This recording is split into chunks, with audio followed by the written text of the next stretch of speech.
The year AD 9 was a turning point in ancient history, shaking the mighty Roman Empire to its core. A single brutal battle deep in the forests of Germania would change everything.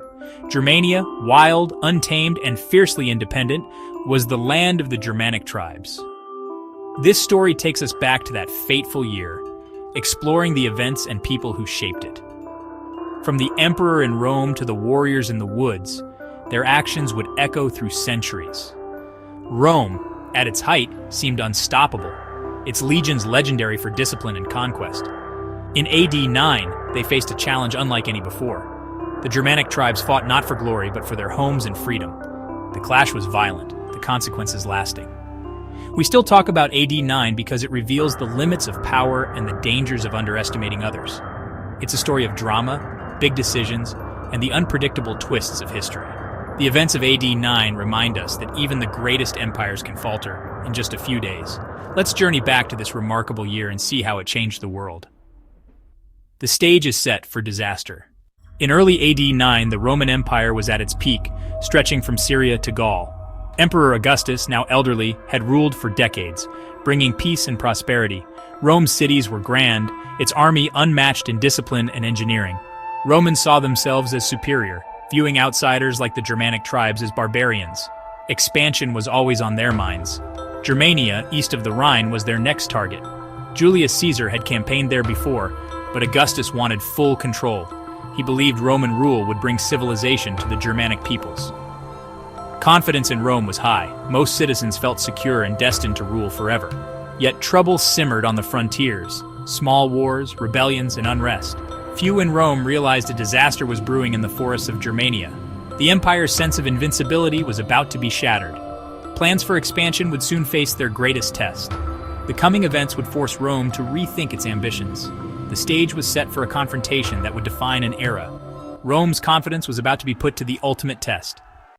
As spring arrived in AD 9, beneath the surface of Germania, rebellion was brewing. Publius Quinctilius Varus, the Roman governor, tried to impose Roman laws and taxes. The Germanic tribes, fiercely independent, resented these changes. Their traditions and leaders were threatened by distant Roman rule. Taxes and corrupt officials fueled anger and resistance. Secret meetings among tribal chieftains began. Plans for revolt took shape. Arminius, a young Cherusci noble, emerged as a leader. He knew Roman ways but was loyal to his people. The Romans, including Varus, underestimated the depth of this resentment. They dismissed whispers of trouble as minor. Varus trusted German nobles who were secretly plotting against him.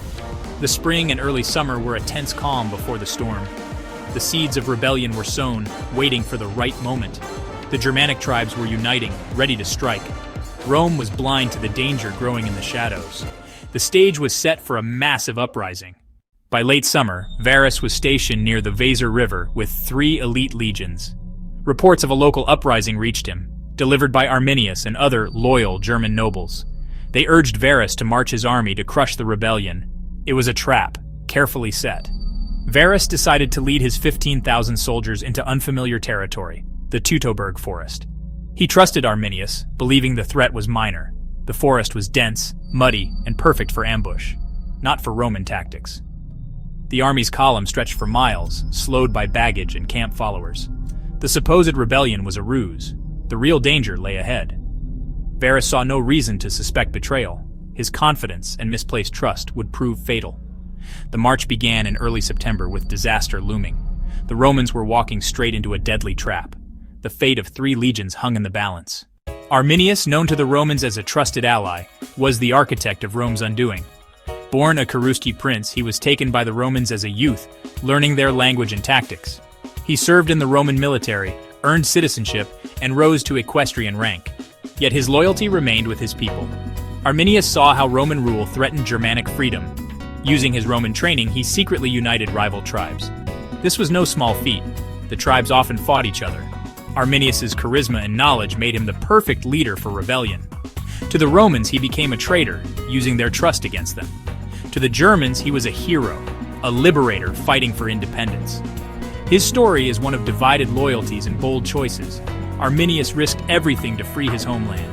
His actions would change the fate of Europe. The stage was set for his greatest gamble.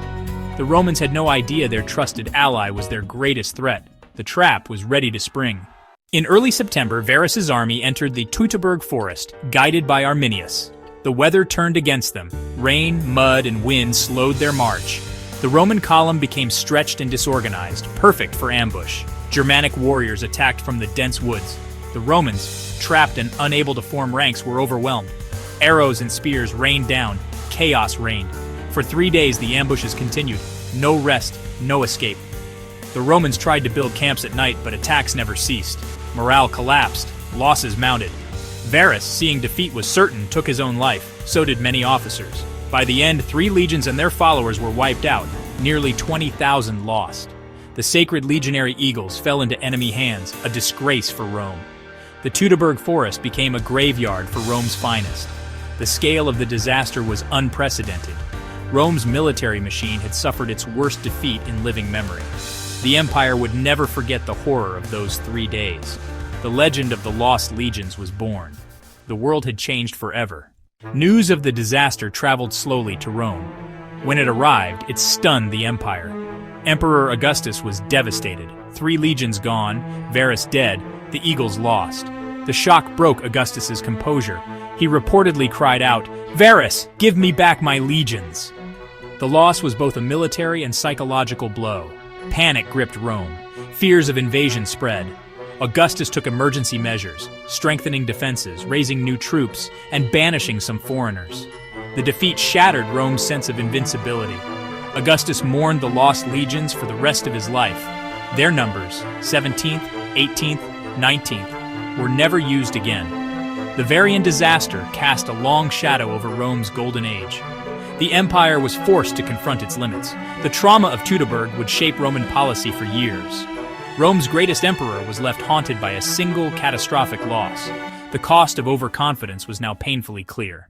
The Teutoburg disaster forced Rome to rethink its ambitions in Germania. Before AD 9, Rome aimed to conquer all land between the Rhine and Elbe. Now the cost seemed too high. The Germanic tribes had proven too formidable. Augustus decided to abandon plans for full conquest. The Rhine became Rome's new frontier, defended by forts and watchtowers. This shift meant most of Germany would never be Romanized. Germanic cultures developed independently, shaping Europe's future. Rome sent new armies for revenge, but permanent conquest was abandoned. The campaigns that followed were about restoring honor, not expansion. By AD 16, Emperor Tiberius halted further ventures into Germania. The Rhine frontier became a lasting boundary. The battle's consequences would echo for centuries. Europe's map, and its cultures, were forever changed. The age of Roman expansion was over. The events of AD 9 still resonate today. The Battle of the Teutoburg Forest exposed the vulnerabilities of even the greatest empires. Rome's arrogance and cultural blindness led to disaster. The clash highlighted the dangers of imposing one's way of life on others. Arminius became a symbol of resistance and freedom, celebrated for centuries. The battle's outcome shaped the cultural and political landscape of Europe. The Rhine frontier became a dividing line for generations. Trade, politics, and cultures were forever influenced by this boundary. The story of AD 9 is about courage, betrayal, and the fight for self-determination. Strategic decisions made in crisis can alter history's course. The echoes of Varus's lost legions and Arminius's victory still remind us of the power of history. The past is never far from the present. The lessons of AD 9 endure.